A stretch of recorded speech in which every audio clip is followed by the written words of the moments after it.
We have a very special tasting box today from Universal Yum. This is a taste of history. We're gonna taste different snacks from around the world. This is the plantain tostones jalapeno chips flavor. This is from Peru.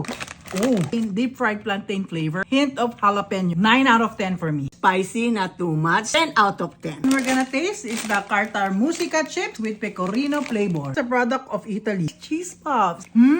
Kind of like a version of the puff, more air inside. Very crispy. 8 out of 10 for me. Almost like you're eating a glass. Very subtle flavor. 9. Thai crispy rice noodle snacks. Ramen noodle. A very umami flavor. Sweet and sour sauce. Tastes like a pad thai. 10 out of 10. It's very addictive. The peanut that you use in the spring roll. 10 for me. Kapongka. Ben Shaw's dandelion and burdock. It's like a fruity root beer. 7 out of 10 for me. It's a grape root beer flavor. A 10 for me. White choco tart with salted caramel toppings. Like medallion. Butter cookie. The cream here really tastes like creme brulee. 10 out of 10. It reminds me of leche plan in the Philippines. 10 out of 10. It's a chamoy watermelon ring. It's already You 10. can smell the chamoy. Have you ever tasted chamoy and fruit together? That's all I can say. 10 out of 10.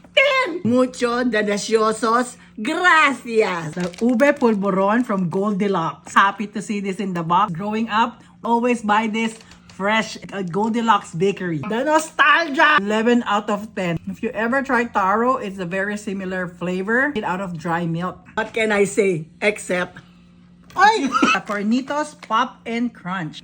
Corn nuts, masala flavor. 10 out of 10. oh my god, this is from India. Because of the spices, 10 out of 10. Pretzel cookies with vanilla filling. Japan really knows how to package.